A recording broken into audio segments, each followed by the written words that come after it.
ሰላም ጤና ይስጥልኝ። እንዴት ናችሁ? እኔ በጣም ደህና ነኝ፣ እግዚአብሔር ይመስገን። ለዚህ ቻናል አዲስ የሆናችሁ ላይክ፣ ሰብስክራይብ በማድረግ ቤተሰብ እንድትሆኑ በአክብሮት እጠይቃለሁ። ዛሬ ደግሞ እዩ የልደት ቀኔ ነው ብላ እንግዲህ በቃ የሚያደርጋትን ቁልት እያለች ነበረ።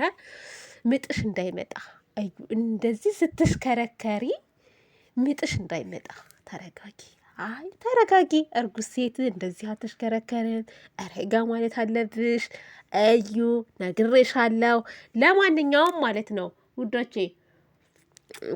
ዛሬ መልእክት ይዤላችሁ መጥቻለሁ። ትናንትና የሀይሚዬና የቡራዬ አድናቂዎች አንዳንድ ቃላት ሲናገሩ ሰምቻቸዋለሁ ማለት ነው። እና በዛ ሀሳብ ደግሞ እኔ እስማማለሁ። ምክንያቱም ሀይሚዬ በዚህ ሰዓት ከቡራ ጎን መሆን አለባት እያሉ ይገኛሉ። እውነት ነው፣ እውነት ነው።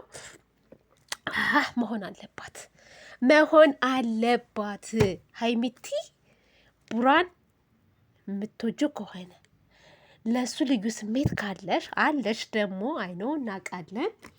ግን በዚህ ሰዓት ማለት ነው የእውነት ከቡራዬ ጎን መሆን አለብሽ። እንደው ይች ቀን ታልፋለች፣ የማያልፍ ቀን የለምና ማለት ነው። አልፎም እንደ ዘበት እናወራዋለን እና ወደፊት እና ማለት ነው ያው ትዕግስት ያስፈልገዋል። ያለው ሁኔታ የሚያናድር ነው፣ የሚያበሳጭ ነው። ትዕግስት የሚጨርስ ነገር ነው የምንሰማው የምናየው ነገር። ግን በዚህ ሰዓት ከቡራ ጎን ልትሆኝ ይገባል። ለምን ካላችሁኝ ቤተሰብ እዩ ልጁን ይዛ መታለች። ይሄን ልጅ ሲቀጥል ይሄ ልጅ የመጣው ከዩ ጎን ሆኖ ነው። ቅንብስብስ ብሎ በአንድ ቀን ነው በሁለት ቀን ውስጥ ቡራን ጠርጥሬሃለሁ ብሎ ያለ ሰው ነው። ጠርጥሬሃለሁ መጠጥ ምናልባት ጠጥቶ ተሳስቶም ሊሆን ይችላል። ልጁ የእሱም ሊሆን ይችላል እያለ ነው ማለት ነው። እኔ ግን ጥያቄ አለኝ።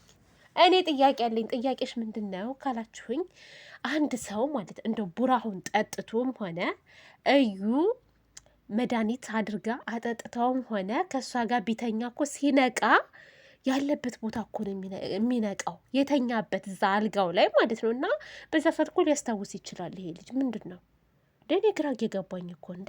አንዳንድ አሁን ሰካራም ሰዎች ጠጥተው ሲሄዱ ምን ስር ነው ልበላችሁ፣ ወይ አጥር ስር ሊወድቁ ይችላሉ፣ ወይንም ደግሞ የሆነ ጉድጓድ ውስጥም ሊወድቁ ይችላሉ ማለት ነው። ሲነቁ ግን እንዴ ትናንትና ጠጥቼ ነው እንደዚህ የሆንኩት ብሎ የሚያገኙት ራሳቸውን ወይ አጥሩ ስር ነው ወይ ጉድጓዱ ስር ነው ማለት ነው። ሶ ቡራ ሰክሮ ወይም መጠጥ አጠጥተው ይሄን በመጠጥ ውስጥ መድኃኒት አድርጋ አጠጥተው አብሯት ተኛ ካላችሁ ሲነቃ ራሱን ያገኝ ነበርና ይሄ እዚህ ጋ የሚያወናብድ ወሬ አታውሩ። ሲቀጥል ቡራ ምንም ነገር ያደረገው ነገር የለም። የቡራ ስህተት ራሱን መጠርጠሩ ብቻ ነው ለእናንተ አሁን በቃ ለብዙዎቹ ጥያቄ አድርጎ ነው ወይስ አላደረገም የሚለው ነገር። ቡራ ምናልባት ራሱን ስለተጠራጠረ እንጂ ማለት ነው። ቡራ ራሱን ባይጠራጠር ሲቀጥል ማለት ነው ምንም እንትን አይልም። ደግሞ ማንም ሰው ይጠረጥራል እንዴ? ምን አስነክተውኝ? እንዴት ሆኖ? እኔማ በቁሜ ጤነኛ ሆኜ ከእሷ ጋር አልተኛም ብሏል እኮ ብሏል። ምናልባት የሆነ ነገር አድርጋኝ ካልሆነ ደግሞም ልክ ነው። እና ይሄ መጠጥ ጠጥቶ ምን ብሎ ከእሷ ጋር አልተኛም በቃ አልተኛም። ምን ነው ይሄን ያክል መጠጥ ስጠጡ በሰከራችሁ ቁጥር ወንዶች ሴት ጋር ትሄዳላችሁ እንዴ? ፍቅረኛ እያላችሁ ትዳር እያላችሁ በጠጣችሁ ቁጥር ወደ ሴት ነው የምትሄዱት እናንተ? እስኪ ተናገሩ ወንዶች፣ እንደው ገብታችሁ ለምን ወንዶች አትናገሩ? እና ቡራ ሲቀጥል ከሀይሚ ምን አቶ ነው እሷ ጋር የሚሄደው? እንደ ስታስቡት ማለት ነው። በዛ ላይ ደግሞ እንደተጣሉ አካባቢ ነው። ምን ስንት ቀን ተጣልተው ነው እንደው መታገስ አቅቶት ነው እንደው እዩ ጋር የሚሄደው ከዩ ጋር የሚተኛው? ይሄን ያክል ምን ነው እናንተ ውሻ አደረጋችሁት እንደ እንስሳ ነው በየሄደበት የሚተኛ የሚጋደም ማለት ነው እንዴ? ኧረ እኔ ምንም አይመስለኝም። ግን አሁን ላይ የመጡት ሁለቱ ቡራንም ሀይሚንም ለማጥቃት ነው የመጡት። ሀይሚቲ ማለት ነው በዚህ ሰዓት እኔ ውስጥ እየጠረጠረ ከአንተ ጋር መሆን አልፈልግም ምናምን ቅብርጥሶ ሳቴ ማለት ነው ሀይሚቲ እንደው ከጎን ሆነሽ ይሄን ነገር መጋፈጥ አለብሽ። እንደውም ሁለቱን ምን ታያቸዋለሽ መሰለሽ?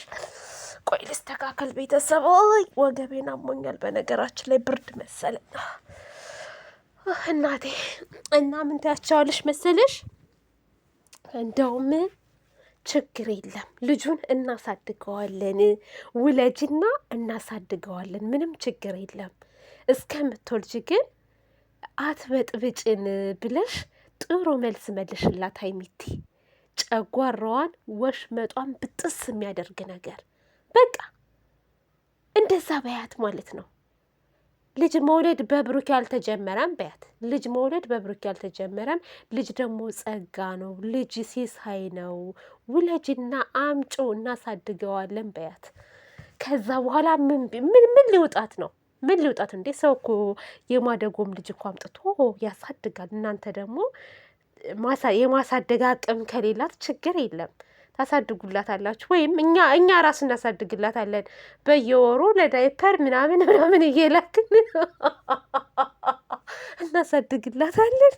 አይሻልም? ቤተሰቦች እና ሀይሚቲ ማለት ነው እንደዛ ብለሽ በያት እና ቡራዬን አታገኙም ከዚህ በኋላ ከህይወታችን ውጪ። አንድና አንድ እኔና አንቺን ወይም ደግሞ ብሩክና አንቺን የሚያገናኛችሁ ይሄ ልጅ ነው አይደለ? በያት። ምርመራው እስከሚመረመር ታገሺ። ምርመራው ተመርምሮ እውነት የብሩኬ ልጅ ነው ከተባለ ምንም ችግር የለም፣ እናሳድገዋለን። አይደለም አንድ ልጅ ቀርቶ ለምን 2 ልጅ አይሆንም? በያትሽ። ይሄንን ብለሽ ሀይሚዬ እንደው አስደስችን። አንቺ ራሱ እኮ እንደዛ ብትይ ምንም የሚጎልብሽ ነገር የለም። በቃ እንደዚህ አሁን እነዚህ ልጆች ማለት ነው አንድ ሆነው ነው የመጡት። በቃ አንድ ሆነው ሲቀጥል ይሄ ራሱ እንትን የመሰለ የበረም ምጣድ ቂጣ የመሰለ ሰው ራሱ ማለት ነው እኔ ሲመጣ ምኑም አላማረኝም። ውሸታም ነው የመሰለኝ። በቃ ውሸታም የልጅ አባት ነኝ ብሎ ሲመጣ እስከ ዛሬ የት ነበረ? ይሄንን ያክል ወር የት ነበረ? ከእሷ ጋር አልነበረም። አሁን ላይ ተነስቶ የልጅ አባት እኔ ነኝ ምናምን ብሎ እዛ እየተንቀረፈፈ የመጣው ማለት ነው። እና ተልኮ አላቸው እነዚህ ተልኮ አላቸው ቤተሰብ እና ሀይሚዬ ቡራዬ ንቁ፣ መንቃት አለባችሁ። ንቁ ብላለች። ያች ባለፈው ምንድን ነው ንቁ ሳይሆን እንውጣ ነው እንጂ ያለችው ሰላማዊ ሰልፍ። የጨረካ ፋሚሊ ተነሱ፣ እንውጣ፣ ዝም አትበሉን፣ ተከበናል ብላለች ባለፈው። እሷ ልጅ ግን ተመችታኛለች የእውነት እና ማለት ነው ቁም ነገር ሀይሚ እንደው ይሄንን ብትል ጀግና ናት፣ ጀግና እና እባክሽ ሀይሚዬ የኔ ቆንጆ ለፍቅር ብዙ መስዋዕት ይከፈላል። መስዋዕት ክፈይ። ቡቡ አሁን ላይ ያሳዝናል። አንቺን እንዳያጣሽ ይንገላታል። የዝችን ልጅ ደግሞ ለመመለስ በሁለት ፊት ነው፣ በቃ በሁለት ፊት ጅንኑ አሳዘነኝ። እውነት ያሳዝናል ቡራዬ እግዚአብሔርን